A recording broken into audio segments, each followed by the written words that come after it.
Hello everybody.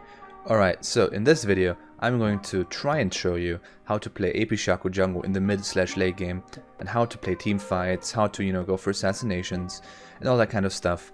But before I do, just a quick shout out to my Twitch channel, my Discord server, link in the description down below. But without further ado, let's get right into it. Okay, let's look at this one. This is from one of my recent VODs. Now, I think this team fight went pretty well. I played that fairly good. So we see the Jax. Oh, that's actually mute. We see the Jax. He's trying to run in like a madman. So the general thought process is you want to try and get your ult into the enemy team so it explodes in as many people as possible. Now it kind of doesn't really work so well here. So what I'm just trying to do is we're trying to kill this Jax first of all. I have my E up in 2 seconds. It's gonna one-shot him with Smite and the Dark Harvest proc. And then afterwards I'm gonna try and chase them, Q into them without them seeing it, then popping my ult. They're gonna think it's me. They're gonna try and kill it, and then I'm gonna, we can clean them up. That is my thought process at this very moment. Now let's see how this plays out. So we do kill the Jax here, right? Now, as I said, my thought process is this is why I'm pathing downwards. I want to stay out of vision, and then Q in 8 seconds, and then get my clone into them. So that's why I'm trying to walk around. But then I see them walking back in. So I'm still waiting for my E. I try not to show because there's nothing I can really do. I have my E, but if I walk in, they die. Now this is the funny part. Can I go back in 5 seconds or something? Let's see. So you see this box up there, right? That I placed for the Jax initially. Funnily enough, they actually decide to walk into that box now, as you can see. So as soon as I see them walking into the box, I walk in. Because that means we can dish out some free damage because they're CC'd for 2 seconds. Now they get away at least for a couple of seconds. And again, my thought process is I'm trying to walk around, get into the enemy team with my Q, then ult, then have like Protobelt and E and everything up so I can deal as much damage as possible. So I'm trying to walk around here, looking for initiation. We get the Caitlyn. I sadly don't get to pull off my clone explosion, but that's fine. We pick up the Rise, and then we get a free Baron here because we win the team fight. So another great example of what I'm trying to achieve, but usually in team fights, with the clone explosion. Let me show you. We're about to set up a Drake, or we're setting up a Drake and it's about to spawn. We're trying to take it. And I do know that Rise is here because he just placed that ward down. So what I'm trying to do is I'm trying to zone off the Rise so we can take the dragon. Now, Rise is pretty strong and he just kind of one-shots me, so I have to be really careful. Now let's see what I do here. So I try to clear a ward to bait him in. I Q in, I instantly ult. The cool thing is, so let me give you a little, a secret. If you Q and instantly after press R, you see my cursor, right? So if I'm over here and I Q into here and then instantly press R, I will spawn backwards while my clone will spawn in the front. The opposite way of how it should be, because you should spawn where your cursor is, but since you Q and then ult, for some reason, the code mixes it up and you spawn on the opposite side of where you should spawn. This is really helpful though, even though it's not supposed to be this way. But yeah, as you can see, this is really helpful here. Because if I would spawn where my clone spawned and my clone would spawn where I spawned, he would just try to kill my clone and accidentally kill me. But this way I stay out of sight, out of his Q range and stuff, so I don't get hit by anything. Now he goes for my clone. My clone is about to explode, so I'm trying to put down the box so I can perma-fear him. My team is also about to follow up, or at least I expect them to follow up. And let's see. I place my box, he gets feared by my clone explosion. Sadly, Karma shows up. I Protobelt into him, I use my E. In just a second, yeah, I use my E. My Ezreal follows up, and we get a free kill. This is something you can do in a 1v1 pretty much all the time. You show them, they try to attack you, you Q and you ult, they try to kill your clone, and then you place a box down, you Protobelt into them, you auto-attack them, you E them, you smite them, you do everything you have on them, and they should usually die. Alright, another great example. As I already said like 10 times, the main objective is to get your ult explosion in as many people as possible.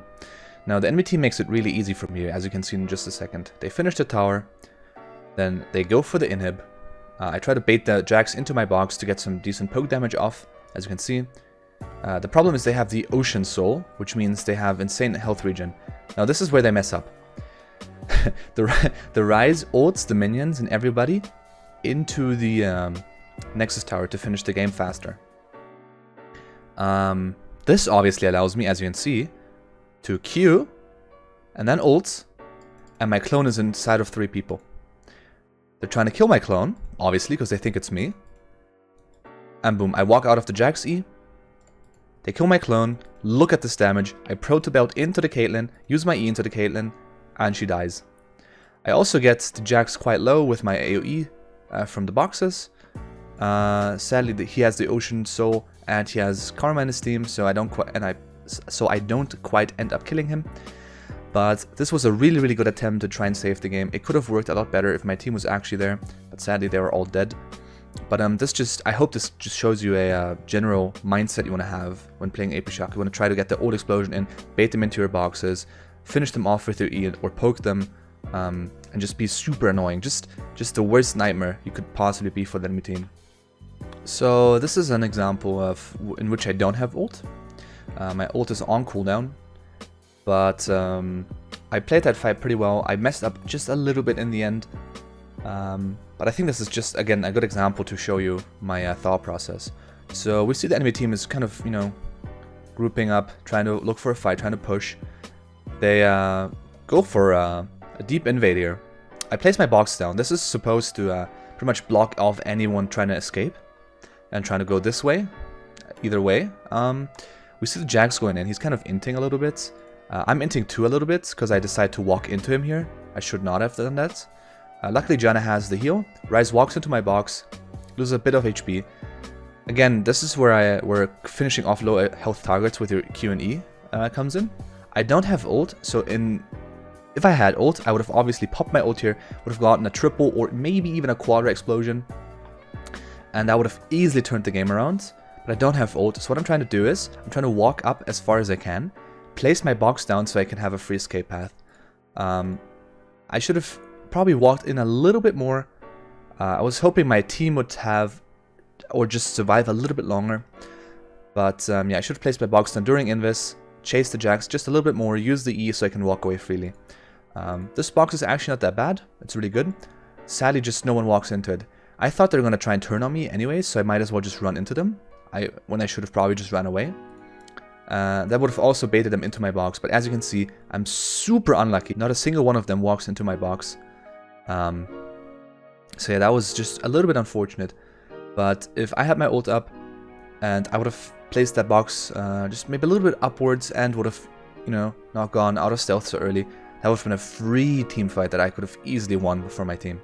But yeah, as you can see, I'm pretty tilted on stream. But yeah, this is honestly another great example for how to play AP Shaco in the mid/late game. Now on AD Shaco, you would have to one-shot the Ryze as quick as you can, and then hope he doesn't one-shot you, or the Jax doesn't kill you afterwards.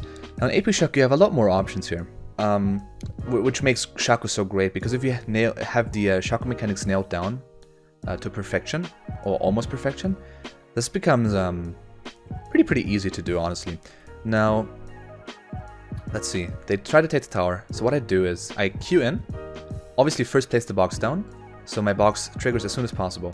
Let me rewind actually, just a little bit. So I Q in, then I kind of want to clear the wave, but at the same time deal damage to them, which ends up not working properly. But I obviously clone ult again, so that I have my clone dealing damage, and if they decide to try and AoE damage me, my clone dies first, and so they die too, or get at least feared. Jax takes tower aggro, obviously, because he attacked me. Now this is where it gets unfortunate. He would have died if the enemy redemption wasn't there.